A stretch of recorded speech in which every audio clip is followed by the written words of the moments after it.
Pará, no te puse como coanfitriona. Hola Juan. Hola Juan, buen día. Hola, Ahí te dejé el anfitrión de la sala. perfecto. Admitieron chicos, pues puede que te quede alguno más dando vuelta ahí, pero en sala de espera. Bueno, perfecto. Gracias.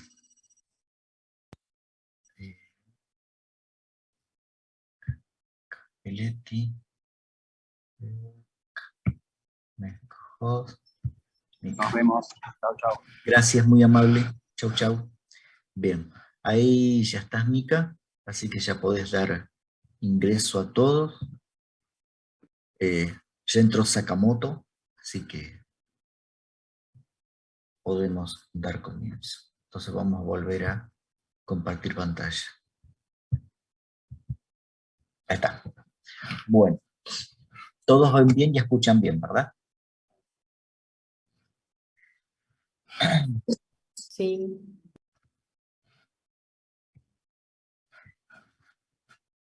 ¿Cómo podemos definir a la personalidad?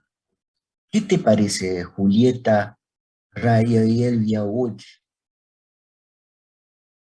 ¿Cómo podemos definir a la personalidad? Como un conjunto de rasgos emocionales y conductuales que caracterizan a una persona en la vida diaria. Muy bien. Esa es una forma de definirlo. Hay dos o tres cosas que ustedes tienen que tener en cuenta en esto. Cuando hablamos de personalidad,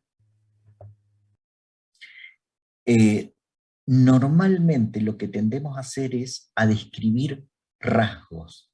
Y en base al rasgo que esté más presente, entonces uno puede decir, bueno, tiene una personalidad tal o cual. Esto, si ustedes recuerdan, lo habíamos visto en segundo, y podemos decir, bueno, que Agostina Scioni tiene una personalidad más bien introvertida, mientras que Franco Pristile tiene una personalidad más obsesiva, y el otro, y así.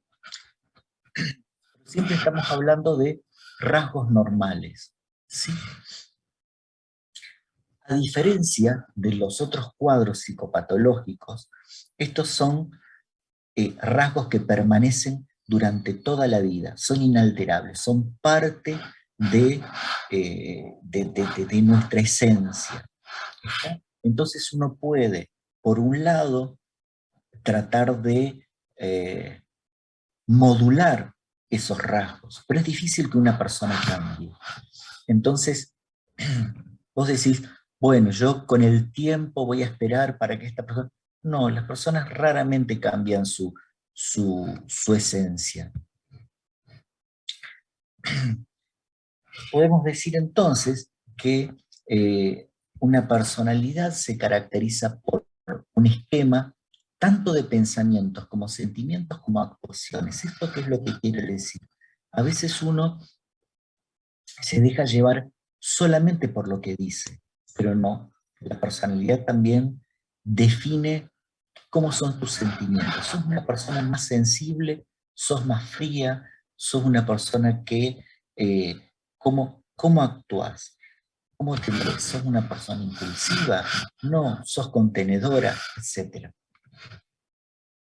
Hay muchas perspectivas que tienen que ver con la parte de la construcción de personalidad, o que por lo menos intentan explicar cuáles son.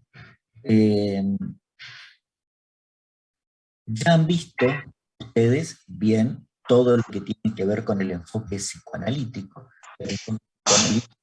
No sé si, Agustín, vos querés explicarlo. Bueno, entonces sigo yo. La personalidad básicamente se va formando de acuerdo a cómo se construye el yo y el ello y el superyo. Esto, por supuesto, es una teoría en las cuales, dependiendo de cómo se van cerrando las etapas psicosexuales, vos podés decir, bueno, esta persona tiene rasgos obsesivos. ¿Por qué? Porque quedó situado en la etapa anal, tiene que ver con todos los controles o con la relación que se hace, control de esfínteres, entonces control de conducta, el obsesivo controlador. Esa es un poco la, la lógica. Es una teoría en realidad que lo que intenta es explicar más que describir la personalidad. Hay una segunda teoría que es la teoría de los rasgos. La teoría de los rasgos hace referencia a qué, no tanto a la explicación de cómo se construye la personalidad, sino que vos podés medir cómo sos. Entonces, en base a dos ejes principales que son la extraversión, intraversión y la estabilidad e inestabilidad emocional, vos podés decir, bueno, esta persona tiene este tipo de rasgos. Estos rasgos después fueron, digamos, ampliados con 3 ejes más. Habíamos hablado de la estabilidad, inestabilidad y de la extraversión, introversión. Muy bien. Goldberg lo que hizo fue agregar la franqueza, la cordialidad y la responsabilidad. Ustedes van a ver que todos los estudios que se hacen en cuanto a personalidad hablan de rasgos. Es decir, cuando lean los 5 grandes o los Big Five o lo que sea, bueno, estamos hablando en realidad de esto. La teoría humanista, ¿qué es lo que te dice? La teoría humanista te dice que si vos tenés todos digamos, las necesidades satisfechas, entonces vos vas a poder construir una buena personalidad porque vas a tener la autoestima muy alta. Esto es bastante discutible porque por más que a la persona le des todo, o al contrario, una persona que le falte todo, no va a tener un trastorno de personalidad. Hay otras variables que están en juego. El estilo o el enfoque sociocognitivo hace referencia a qué? A que vos vas copiando permanentemente del otro diferentes conductas, diferentes sentimientos, diferentes formas de pensar. Entonces construís tu personalidad de acuerdo al reflejo que ves en el otro. El enfoque organicista hace referencia más a una cuestión neurobiológica en el cual a medida que va desarrollándose tu sistema nervioso, entonces vas adquiriendo diferentes cuestiones en cuanto a la personalidad. De todas maneras, vamos a ver que hay muchos estudios que utilizan esto, la mirada reduccionista. La mirada reduccionista te dice, bueno, las personalidades tipo A, que son las competitivas, las exigentes, las que son adictas al trabajo, etcétera, etcétera, van a tener mayor predisposición a tener trastornos de ansiedad, etcétera, etcétera. En tanto que las personalidades tipo B son las más relajadas, las más tranquilas, etcétera. Van a tener predisposición ¿a qué? A tener una diabetes tipo 2, por ejemplo. Es demasiado sencillo dividir a las personalidades tipo A y B. Por lo tanto, esto es solamente una cuestión de que ciertas características de personalidad corresponden a algunas patologías y ciertas a otras. Se agregó un tipo C que tiene que ver con personalidades que hacen referencia más a la necesidad de satisfacer al otro, ¿sí? En el cual vos no pasás a un segundo plano. Esta personalidad tienden a ser más bien dependientes desde el punto de vista afectivo. 2 o 3 cosas. La primera, cuando nosotros hablamos de objetivos, de qué ser objetivo o qué ser subjetivo, en este caso hacemos referencia a lo que vos podés medir o lo que vos interpretás en cuanto a la realidad. Ahora, ¿Qué es lo importante de la subjetividad acá? Que no solamente nosotros tenemos que preguntar muy bien qué es lo que piensa el otro, qué es lo que siente el otro. ¿Por qué? Porque si no preguntamos bien, nosotros quizás podamos interpretar que esa persona, que ese paciente, le pasa algo, pero tiene que ver con nuestra subjetividad, no con la del otro. ¿Se entiende, Magalí Reveles? Es decir, hace referencia eh, a que vos tenés que tener cuidado en esto, de no darle una interpretación tuya a lo que le está pasando al otro. Sí, profe, entendí. Perfecto, Magalí. Vos tenés algunos factores que son constitutivos. ¿A qué hace referencia el temperamento? El temperamento es lo que vos traes de la cuna, lo genético, lo propio, tu esencia. Es aquello que no se modifica. Vos sos de determinada manera. Ahora, en la medida que vos vas creciendo, vas agregando conductas aprendidas, ¿sí? En ese caso, estamos hablando de carácter. ¿Qué es el carácter? Es eso que vos traías desde la cuna, más tus experiencias, más lo aprendido. Por lo tanto, este aprendizaje sí es lo que vos podés modificar. De la misma manera que cuando hablamos de conducta, es la forma de comportarse, es decir, la parte más objetiva, es lo que yo puedo medir, es lo que yo puedo ver. Comportamiento hace referencia a qué?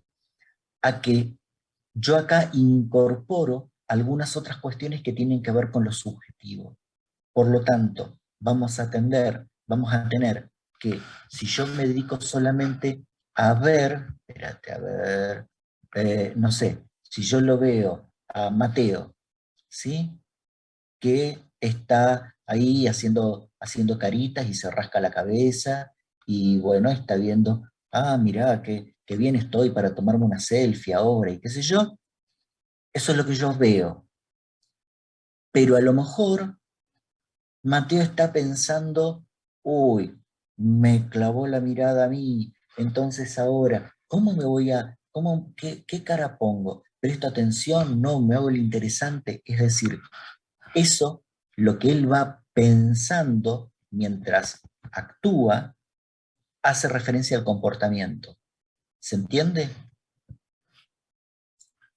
Nosotros esto ya lo hemos visto y tiene que ver cuándo hablamos de una personalidad normal o no, cuándo pasamos a tener un trastorno de personalidad. Bueno, ¿recuerdan las diferencias entre normalidad ideal y normalidad estadística? ¿Lo recuerdan? ¿Sí o no? Santiago Troncoso. ¿No? Bueno, Solari te va a ayudar. No, yo tampoco recuerdo. Oh, pero. Bueno, es muy fácil. A pesar de lo que estaba pautado socialmente sería lo ideal o lo que todo el mundo aspira, en cambio la estadística es algo que, digamos, está estudiado, por ejemplo, lo que hablábamos de percentilos o de desvío estándar. Excelente, Sofía. Muy bien. Tiene que ver exactamente con eso, con lo esperable y con lo que es más frecuente. En cuanto a personalidad, ustedes van a ver que nuclea, o trata por lo menos, de nuclear estas dos características, tanto la normalidad estadística como la ideal. Porque vos fijate, patrón persistente de experiencia interna y de conducta que se desvía, ¿sí? Pero de las expectativas de la cultura del sujeto. Entonces, acá hacemos referencia tanto a las características que vamos a ver, es decir, lo estadístico, pero que se desvía de la cuestión ideal. Son inflexibles y generalizados. ¿Esto qué quiere decir? que un trastorno de personalidad no te va a cambiar. ¿Mm? Y ocupa todas las áreas de tu vida, en el laburo, en la familia y demás, siempre vas a ser de la misma manera. Tiene altos niveles de comorbilidad, sí, dependiendo el trastorno de personalidad, podés tener comorbilidad con síntomas psicóticos, con síntomas depresivos, ansiosos, con adicciones. Depende. Y son entidades egosintónicas. ¿A qué hace referencia Sofía Spengler? ¿Qué significa que son entidades egosintónicas? Es fácil porque la misma palabra te lo dice. Que son personas egocéntricas. Exactamente nada que ver. Ego hace referencia al yo y sintónica hace referencia a sintonía. Es decir, que está en sintonía con su yo, que no le produce malestar. ¿Está? Entonces, alguien que tiene un trastorno de personalidad rara vez te va a consultar por el trastorno de personalidad. Normalmente o lo llevan o va por alguna consecuencia o lo descubrís vos en la entrevista. Pero en realidad no presentan malestar por esas características que tienen. Ahora, para que sea un trastorno de personalidad, tiene que provocar algún tipo de deterioro o malestar, sea personal, familiar, laboral o social. ¿Sí? Epa.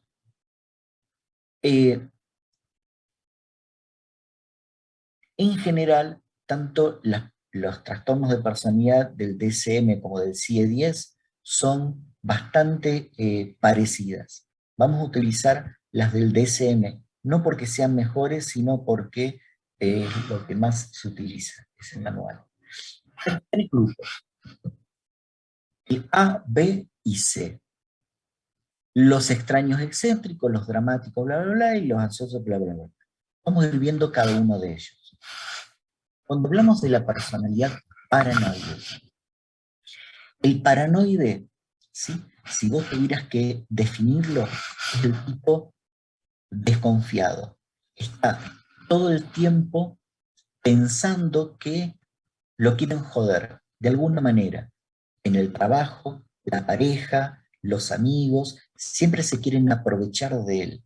Está como todo el tiempo a la expectativa de que algo suceda. Por eso la hipervigilancia. Normalmente son personas muy rencorosas, a veces son personas que tienden a llevar los conflictos a un nivel judicial y demás, porque empiezan a hacer denuncias, etcétera, etcétera. El trastorno paranoide se puede confundir con la paranoia o con la esquizofrenia paranoide. ¿Cuál es la diferencia? ¿Qué te parece, Bruno, Viola, Jules? ¿Cómo podés diferenciar una esquizofrenia paranoide de un trastorno paranoide de personalidad? Vos que sos muy inteligente.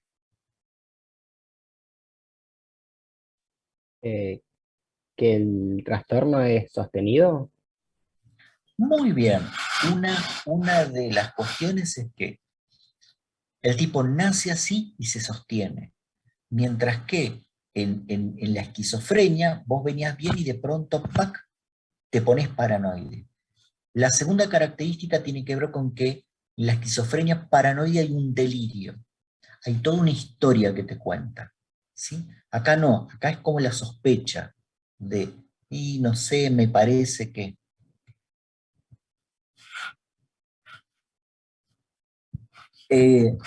si acepta, tiene una respuesta bastante buena a los antipsicóticos. Por ejemplo, tipo risperidona, una dosis baja de risperidona. Anda bien. Pero, ¿viste? A veces es difícil. ¿Por qué? Porque la persona te va a decir, no, no, no, si realmente me quieren joder en el trabajo. Yo no estoy loco para tomar algo. El esquizoide. El esquizoide lo que hace es presentar un desapego por las relaciones sociales. ¿Qué significa? es un tipo distante, es un tipo que, que parece muy frío ante todo. Es una persona que vos lo ves y algunos dicen que estaría como dentro del espectro autista, ¿no? Porque es así, no le interesa conectarse. No expresan amor, no expresan ira, no expresan enojo, son muy distantes. Pareciera bueno, ellos en su mundo están bien. Por eso los intereses son solitarios, son personas que vos los vas a ver que están con la computadora encerrados y demás, ¿viste? O pueden ser artistas, etc. En este caso, precisamente la computación les devolvió algo de vida desde lo social, porque se conectan a través de las redes sociales, más que de lo personal. Se puede utilizar también algún antipsicótico en combinación con antidepresivos, pero la respuesta es relativamente pobre al tratamiento. El esquizotípico. El esquizotípico hace referencia a es el raro. Vos lo ves y es raro. Habla raro, se viste raro, se para raro, se mueve raro, es un raro. ¿Sí? Puede tener alguna distorsión perceptiva. ¿Esto qué quiere decir? Como que ve cosas, escucha cosas, pero no llega a ser una cuestión alucinatoria.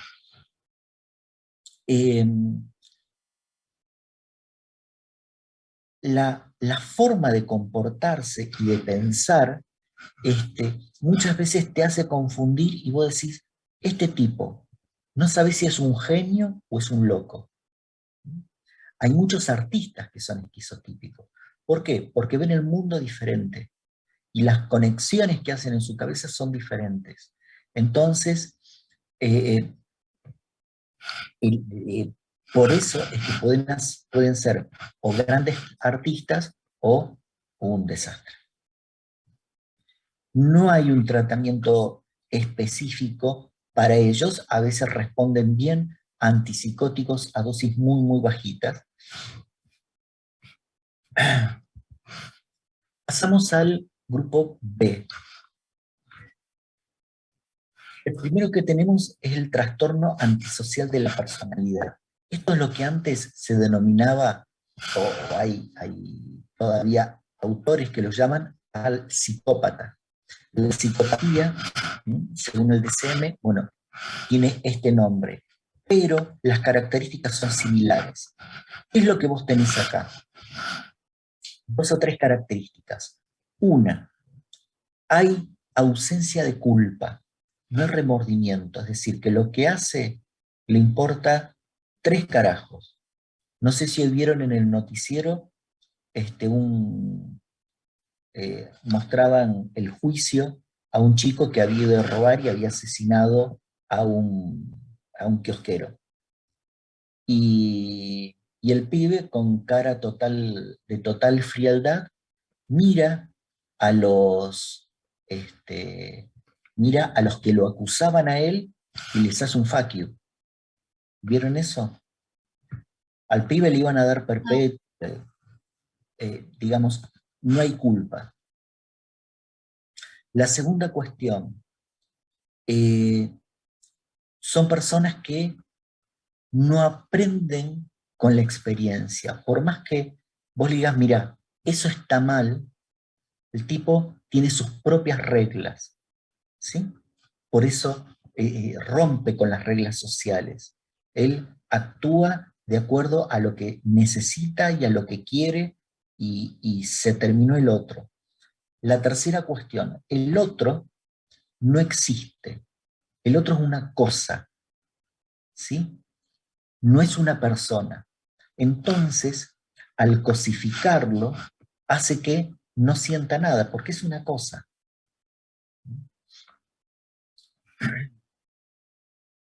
Suelen ser impulsivos, suelen ser violentos, sí, pero no necesariamente. Vos podés tener un antisocial que es un gran manipulador, que es un gran estafador, ¿sí? Y no es violento.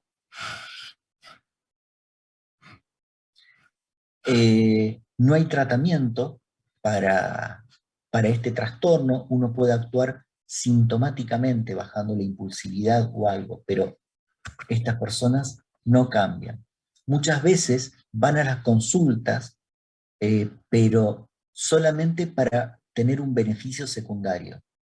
Ejemplo, para no ir preso. Entonces para que la mujer no lo deje, o para que, ¿sí? Siempre buscando un beneficio secundario. Trastorno límite. El trastorno límite de la personalidad es lo que... Profe, Sí, ¿quién habla? yo escuché todo cortado cuando dijo por qué van a la consulta. Inés Varese te va a contar.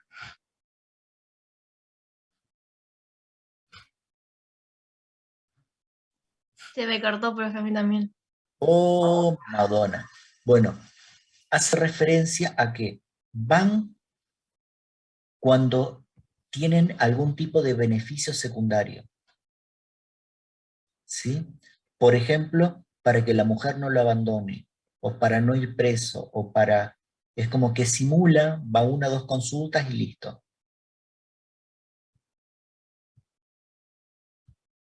¿Se entendió, Carolina? Sí. Es- Entonces, ¿Escuchaste? ¿qué se hace? Tipo, ¿cómo se lo trata? Eh, no hay tratamiento, no existe, no cambia. ¿Sí? Y lo que tenés ¿Pero que... probás con algo sedativo como para que se calme o no? No te lo va a tomar. O te lo va a tomar mientras esté en observación, viste, 2 o 3 días para que la mujer diga, ah, bueno, ahora se está poniendo las pilas. Y listo. Pero no te va a hacer ningún tratamiento. Claro, es por esto que vos decías, profe, que tiene sus propias reglas. O sea, para él lo que hace Tal cual, está bien. Él es tal normal. cual. Digamos, son personas que utilizan a los demás. O que lo que hacen lo usan para beneficio propio, digamos. Tal cual. Bien. El trastorno límite. El trastorno límite son personas sumamente impulsivas y sumamente inestables. No me salía la palabra. Inestables. Por eso es que pueden pasar del amor al odio en cuestiones de segundos. Ahí yo muestro esas marcas porque es muy común que hagan algún tipo de, que tengan marcas en el cuerpo. Normalmente los cortes son característicos, las autolesiones, sobre todo en la parte de antebrazo o en la panza o en los muslos, dependiendo de si tenés la necesidad de, de ocultar las heridas o no.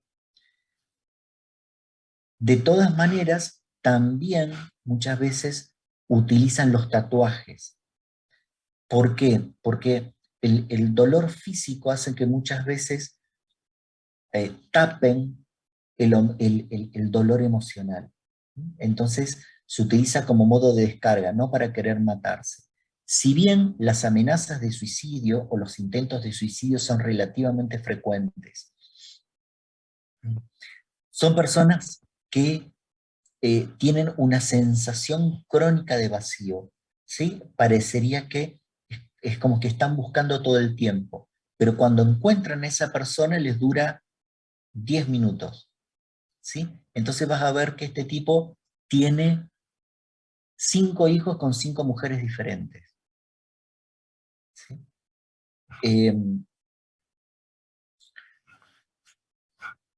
Se van a encontrar ustedes con que hay muchos y muchas adolescentes, sobre todo muchas adolescentes, que utilizan los cortes a modo de descarga. No necesariamente estamos hablando de un trastorno de personalidad. Es como hay como una moda entre los adolescentes de cortarse y después llegan a los 20, 20 y pico y pasa. ¿Está? Pero a veces por el solo hecho de autolesionarse, los diagnostican como trastornos límites. No es correcto. Tratamiento, le podés dar antidepresivos a dosis muy altas o algún antiimpulsivo, como la carbamazepina, como el divalproato, o algún antipsicótico antiimpulsivo como la risperidona y demás. De todas maneras, el tratamiento es sintomático. El trastorno histriónico. Profe, ¿el trastorno límite es lo mismo que la bipolaridad o qué diferencia tiene? No, el trastorno límite es lo mismo que el borderline. Parece, es muy buena tu pregunta, Lucía, porque en realidad parece un bipolar. Hay algunos que, hay veces que te confundís por la fluctuación, y el tratamiento a veces es parecido. ¿Cuál es la diferencia? Que el bipolar, ya lo vamos a ver cuando veamos la clase de ánimo, en general, la impulsividad está acompañado de verborragia, de actividad intencionada, etc. Cosa que no pasa acá. De la misma manera, cuando te bajoneas, podés estar lento, y aparecen otro tipo de sensaciones desde lo emocional diferentes al límite, pero muchas veces se lo confunde. El trastorno histriónico es lo que antes se llamaba histeria. Hace referencia a la cuestión más de necesidad de ser el centro de atención y que todas las miradas estén dirigidas a esa persona. Busca que lo miren. Y cuando tienen esa mirada, se van y buscan otra persona que los mire. ¿Sí? Es decir,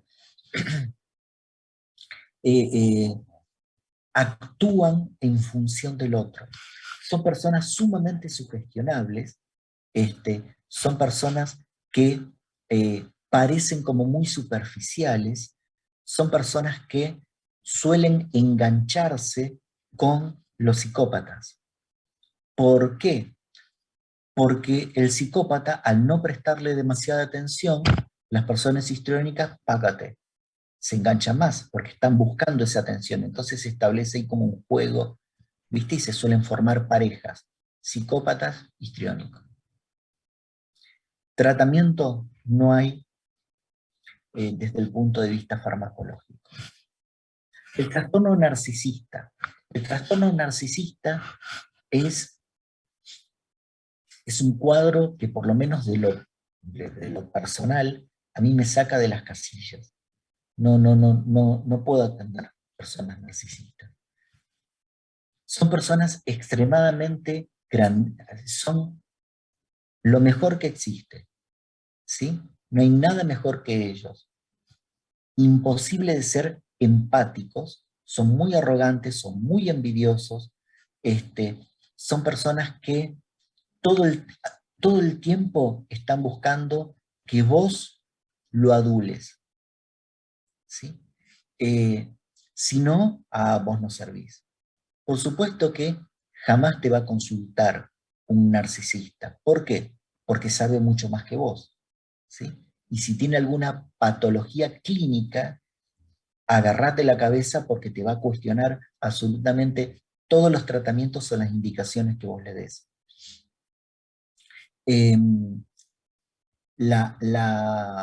Por supuesto, tampoco existe acá algún tipo de tratamiento farmacológico. El trastorno por dependencia, ya estamos en el grupo C, es muy complicado en este sentido.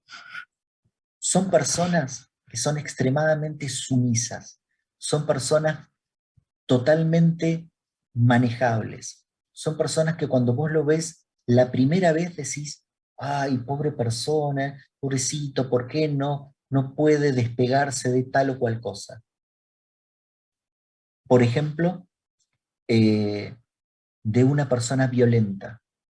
Entonces al principio te da lástima, pero vos ves que la persona busca ese tipo de relaciones. ¿Por qué? Porque necesitan que le digan qué tienen que hacer, qué es lo que tienen que sentir, qué tienen que vestirse, qué tienen que comer. El trastorno por dependencia también suele asociarse como parejas a los psicópatas, ¿sí? Y se van a encontrar un montón de mujeres que vienen golpeadas, qué sé yo, y si se separan, buscan otro igual. No hay tratamiento farmacológico para ello. A veces puede ayudar un poco los antidepresivos, pero poco y nada. No hay que confundirse con entrar en, digamos, en la posición de víctima del psicópata. Porque hay veces que el psicópata te envuelve de tal manera que vos terminás haciendo estas conductas, pero no tenés un trastorno por dependencia, tenés una depresión de fondo. Y si le das un antidepresivo anda muy bien, ¿sí? Pero no los trastornos por dependencia.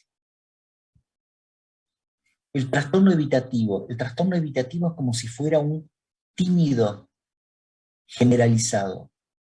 Hay un gran aislamiento social, pero por una sensación de no sirvo para nada, autoestima sumamente baja, una mirada hacia él de esto, ¿no? De minusvalía, decir no sirvo.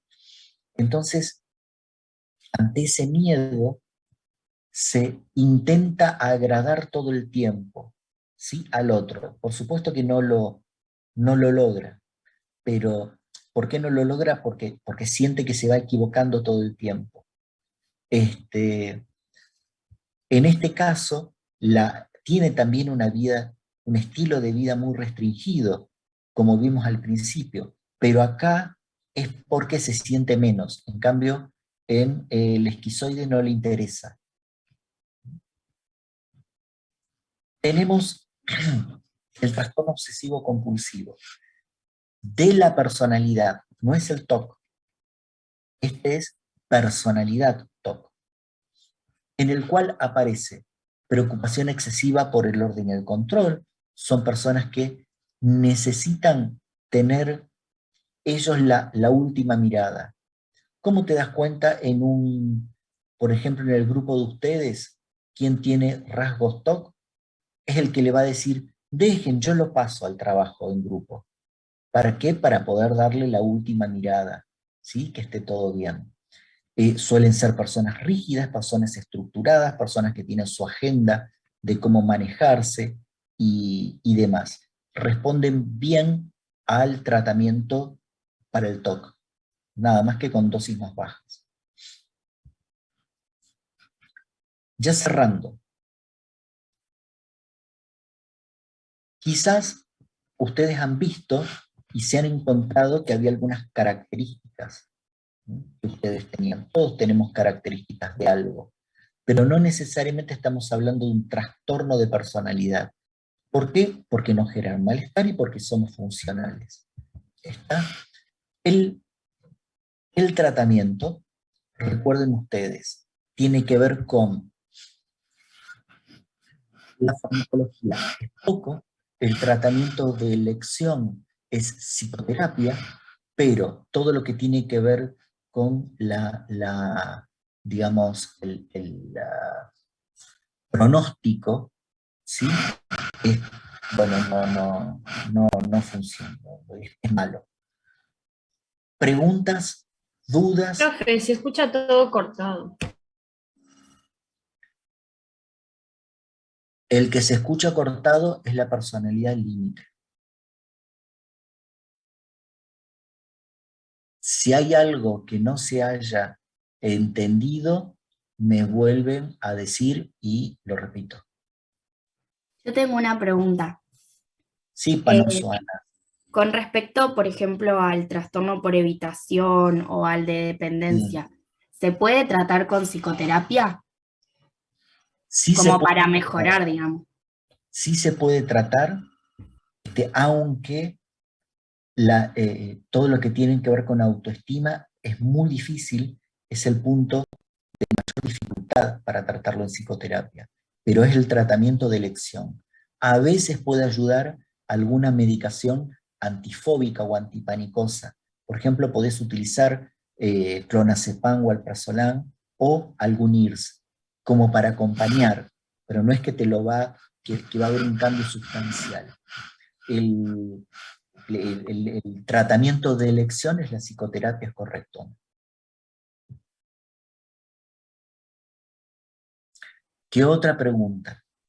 Profe, a mí no me quedó clara la diferencia entre el de evitación y el dependiente. O sea, como la diferencia que clave, digamos. Perfecto. Sakamoto te las va a explicar. ¿Qué entendiste de Sakamoto?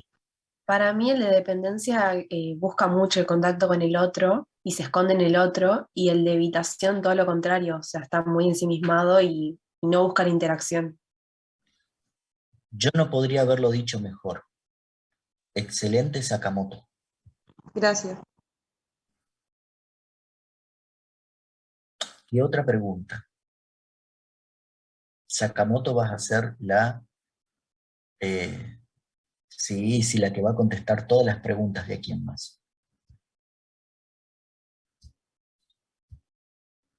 ¿Alguna otra cosa? Yo, profe, si usted dijo que eran egosintónicos, digamos, Sí, o sea, ¿no le genera malestar a una persona, por ejemplo, tener los brazos cortados o algo así, digamos, como que no entendí esa parte? correcto. Los brazos cortados o determinados tatuajes tienen que ver con un mecanismo que utiliza esa persona, pero a modo de descarga.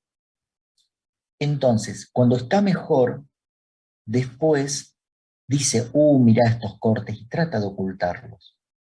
Sí, pero en ese momento, no, en ese momento es una herramienta, es la herramienta que tiene para tratar de bajar los niveles de angustia.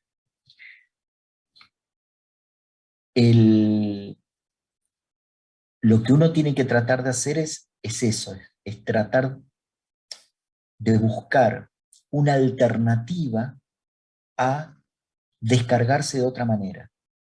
Ayer estaba hablando con una paciente que, por ejemplo, a ella le sirve hacer boxeo. Entonces le agarra la bolsa y le da, le da, le da, le da. Bueno, eso le funciona como descarga y logramos de esa manera que sea algo un poco más saludable el modo de actuar. ¿Por qué?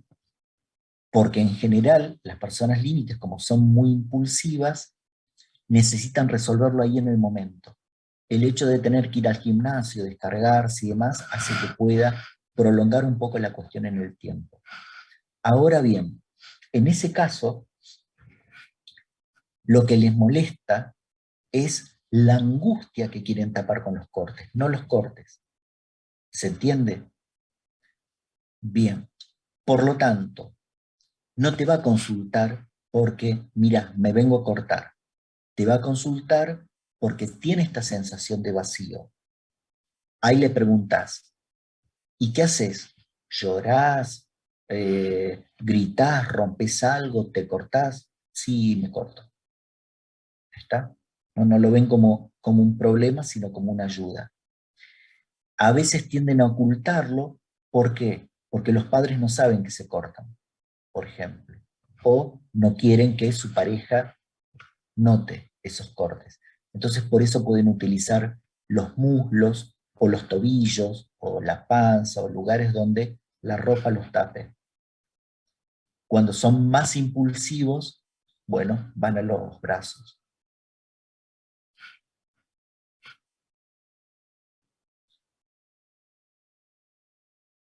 ¿Qué otra pregunta? Profe, ¿y el narcisista por qué consulta? Si él se cree que es el mejor en todo. Bien, el narcisista no va a ir ni al psicólogo ni